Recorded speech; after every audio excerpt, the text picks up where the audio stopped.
बिस्मिल्लाहिर्रहमानिर्रहीम। आज हमारा जो टॉपिक है वो टॉपिक है डेप्रिसिएशन का।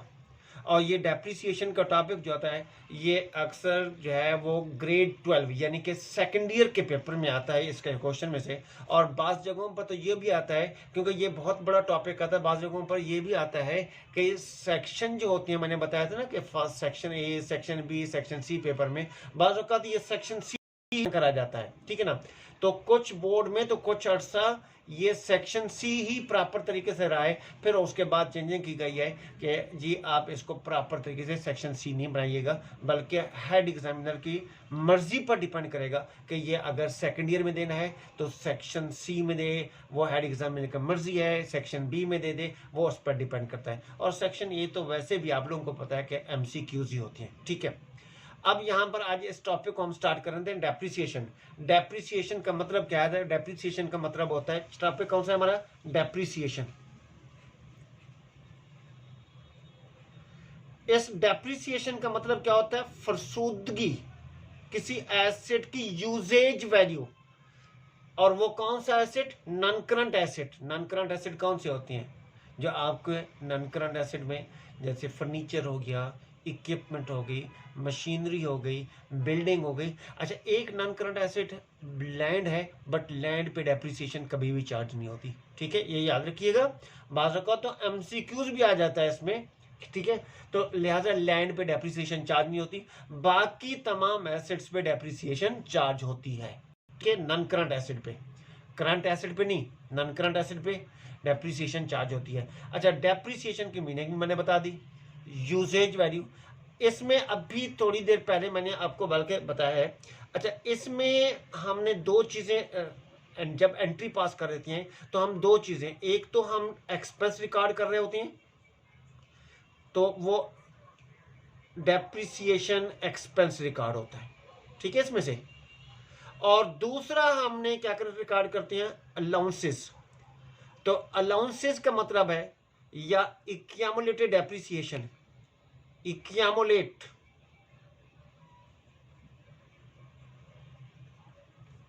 एक्यूमुलेटेड डेप्रिसिएशन, एक्यूमुलेटेड डेप्रिसिएशन, ठीक है। या फिर प्रोविजन फॉर डेप्रिसिएशन,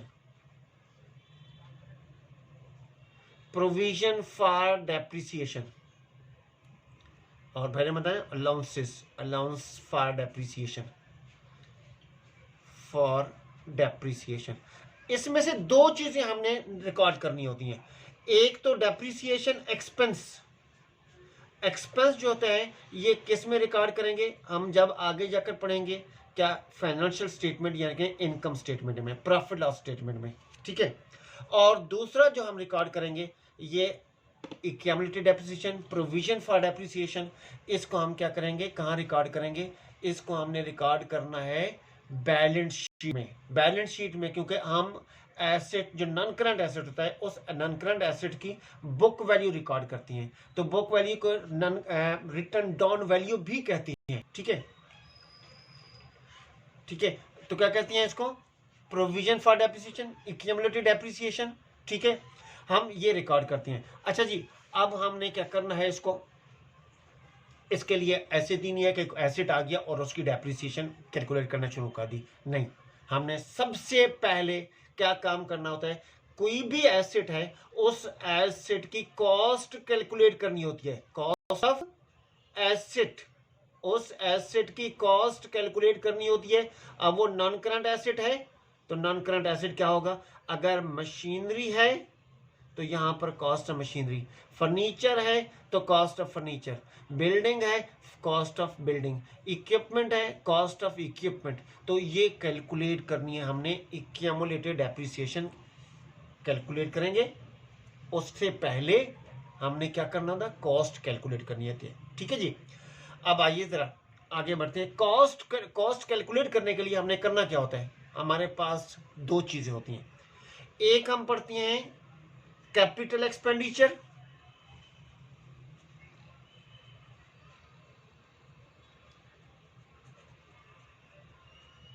और दूसरा होती है हमारे पास रेवेन्यू एक्सपेंडिचर।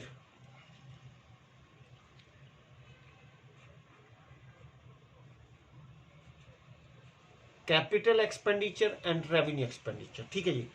अब कैपिटल एक्सपेंडिचर जरा देखिए, मैं 2 चीजें बता रहा हूँ। एक्सपेंडिचर मैंने इसलिए यहाँ पर शो किया है कि कॉस्ट में जो हम रिकॉर्ड करेंगे वो कैपिटल एक्सपेंडिचर, तो इसका मतलब है कैपिटल एक्सपेंडिचर हमारे क्या होंगे, एसेट रिकॉर्ड होते हैं। और ये जो मैंने बताया कि रेवेन्यू एक्सपेंडिचर, तो क्योंकि मुझे बताना है कैपिटल एक्सपेंडिचर और रेवेन्यू एक्सपेंडिचर। कैपिटल एक्सपेंडिचर होती हैं जो आपके expenses irregular expenses, regular expenses ना हो, यानी कि कभी कोई अब आप देखें फर्नीचर है तो कभी खरीदेंगे, रोजाना फर्नीचर नहीं खरीदेंगे। बिल्डिंग है तो सालों में खरीदी जाएगी, मशीनरी है तो सालों में खरीदी जाएगी। यह हमारे डेली एक्सपेंडिचर नहीं है, day to day monthly wise expenditure नहीं है, रेगुलर एक्सपेंडिचर नहीं है। ठीक है, ये इरेगुलर एक्सपेंडिचर है। तो ऐसे एक्सपेंडिचर जो आपके इरेगुलर एक्सपेंडिचर होंगे वो एसेट होते हैं और उनको एसेट्स की वैल्यू में कैलकुलेट किया जाता है। तो इसका मतलब है हमारे पास जब हम क्या कैलकुलेट करेंगे, जब हम कॉस्ट कैलकुलेट करेंगे, कॉस्ट कैलकुलेट इसलिए करेंगे कि हमें डेप्रिसिएशन कैलकुलेट करनी होगी। तो उससे पहले डेप्रिसिएशन कैलकुलेट करने के लिए, नॉन करंट पर डेप्रिसिएशन कैलकुलेट करने के लिए हमें क्या करना पड़ेगा, कॉस्ट कैलकुलेट करनी पड़ेगी। ठीक है। दूसरा हमारा एक्सपेंडिचर है रेवेन्यू एक्सपेंडिचर। रेवेन्यू एक्सपेंडिचर होते हैं आपके डे टू डे एक्सपेंसेस। ठीक है, रेगुलर एक्सपेंसेस जैसे कि सैलरी, रेंट, ठीक है, इंश्योरेंस, ये सारे रेगुलर आ रहे हैं। ठीक है, आपने एडवर्टाइजमेंट की है तो ये आपके स्टेशनरी के एक्सपेंसेस हैं, तो ये आपके रेगुलर एक्सपेंसेस होते हैं। तो ऐसे एक्सपेंसेस जो आपके रेगुलर एक्सपेंसेस हैं, सॉरी रेगुलर एक्सपेंसेस हैं, तो वो आपके रेवेन्यू एक्सपेंडिचर कहलाती हैं। और रेवेन्यू एक्सपेंडिचर आपके एसेट नहीं होते, वो एक्सपेंस कहलाते हैं। और हम उसको फाइनेंशियल स्टेटमेंट में फाइनेंशियल स्टेटमेंट में हम क्या रिकॉर्ड करते हैं, उसको एज ए ऑपरेटिंग एक्सपेंसेस, जिसकी मैं बात नहीं। अच्छा, एक चीज खास तौर पर और भी देख सुनने, कैपिटल एक्सपेंडिचर जब आपने कोई भी एसेट खरीदा, उस एसेट को जहां से खरीदा, नॉन करंट एसेट खरीदा, जरा गौर से सुन लीजिएगा इसको, जो उस एसेट को, जो नॉन करंट एसेट है, जहां से खरीदा, उसको खरीद कर आपने अपने बिजनेस पॉइंट तक लाना है।